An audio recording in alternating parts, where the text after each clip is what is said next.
Quando a gente pensa em empresas gigantes de tecnologia, normalmente vem à cabeça nomes como Google, Amazon, Microsoft, mas existe um outro nome que talvez você nunca tenha ouvido falar: a Palantir.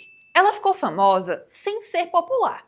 Pouca gente usa o produto dela no dia a dia, mas ela tem um cliente que usa bastante os seus serviços: o governo dos Estados Unidos.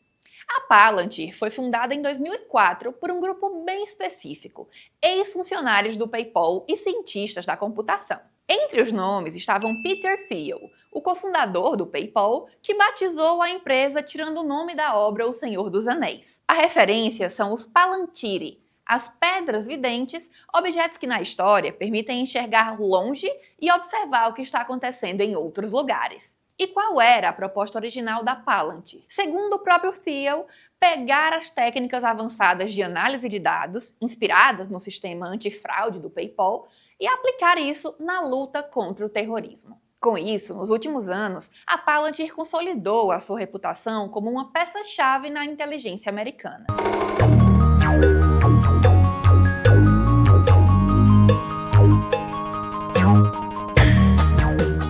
Para entender melhor, é preciso voltar ao início da fundação da empresa. Thiel foi o primeiro presidente do conselho da Palantir, um dos seus principais financiadores e quem ajudou a abrir as portas do mundo político à empresa.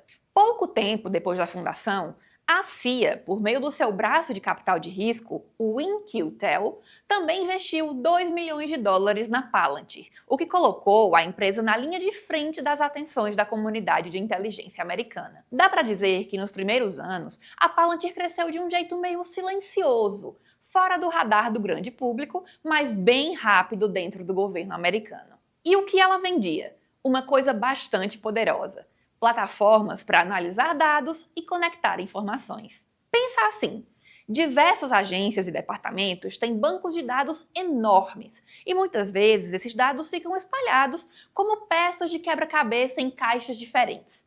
A Palantir ajuda a juntar essas peças e encontrar padrões que antes ninguém enxergava. Por exemplo, na Guerra do Afeganistão, o software da Palantir ajudou as tropas americanas a identificar padrões de bombas improvisadas em estradas. Dentro dos Estados Unidos, a Palantir também ajuda a integrar grandes bases de dados da CIA e do FBI, permitindo cruzar informações que antes estavam separadas. O produto mais associado a essa tarefa se chama Gotham, a plataforma da Palantir voltada para inteligência e segurança. A promessa do serviço é a seguinte: no lugar de você consultar 10 bases de dados diferentes com 10 logins, você entra num painel único, cruza informações e começa a montar um retrato operacional de pessoas, lugares e eventos. Esse é um tipo de ferramenta que consegue engolir milhões de registros, correlacionar padrões e ajudar a ligar os pontos em investigações mais complexas. É por isso que quando o Gotham entra no fluxo de trabalho de uma agência, a tendência é que ele se torne indispensável no dia a dia. O problema é que quanto mais o Estado consegue fundir dados que antes eram separados, mais poder ele ganha e mais fácil fica desviar o uso do dado do propósito original. Por isso, nos últimos anos, a Palantir consolidou a sua reputação como uma peça-chave na inteligência americana. A CIA, o FBI, o Departamento de Segurança Interna, a Imigração e a Alfândega, mesmo a Receita Federal Americana, usa o software da Palantir para rastrear esquemas de evasão fiscal. Ou seja, da segurança de fronteira à fiscalização tributária, o governo americano incorporou as ferramentas da Palantir em diversos órgãos. Com tudo isso, a empresa é hoje um colosso multibilionário de capital aberto. Só em 2024, a Palantir conquistou uma receita de quase 3 bilhões de dólares, um crescimento de 29% em relação ao ano anterior. Hoje, 42% da receita da Palantir vem de contratos com o governo dos Estados Unidos. E não se engane, a Palantir não é só uma empresa que presta serviço para o governo americano. Ela prospera em simbiose com ele. Peter Thiel foi um dos raros magnatas de tecnologia que apoiou Donald Trump abertamente em 2016, quando quase todo o establishment do Vale do Silício o rejeitava. E de fato, esse alinhamento gerou frutos. Thiel não só ganhou espaço no círculo de transição do governo, como nos 4 anos seguintes.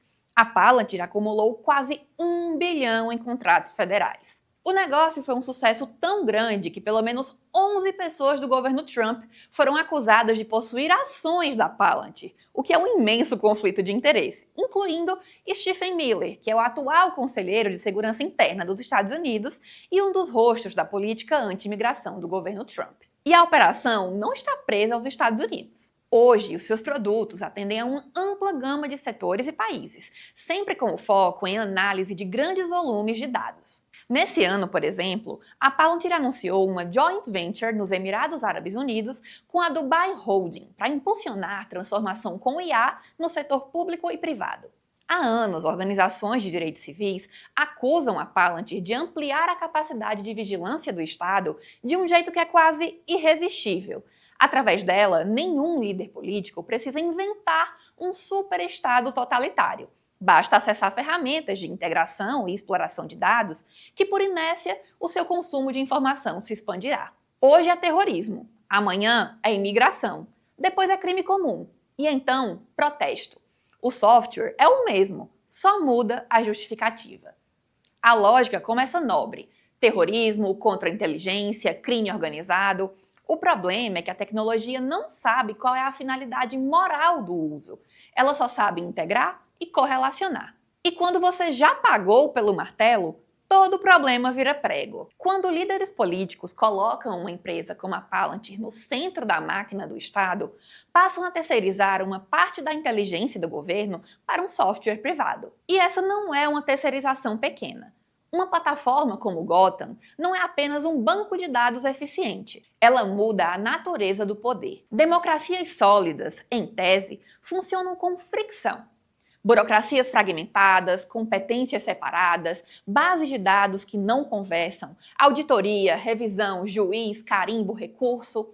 Isso é ineficiente. E é justamente por isso que é civilizacionalmente útil. Parte do Estado de Direito é feita de demora e barreiras. Com o tempo, a nossa pergunta deixa de ser o que a Palantir faz e vira o que o Estado pode fazer quando tem acesso aos produtos da Palantir. E a resposta é muita coisa. Inclusive, colocar Peter Thiel o mais perto possível do poder político da maior economia da Terra. Esse foi mais um episódio de Fronteiras, coluna de Rodrigo da Silva, que você pode conferir no site do Estadão. Vídeos inéditos vão ao ar todos os sábados às 9 horas da manhã para assinantes. Você também pode ter acesso a conteúdos exclusivos assinando o jornal. Basta apontar a câmera do seu celular para o QR Code que aparece na sua tela. Até a próxima!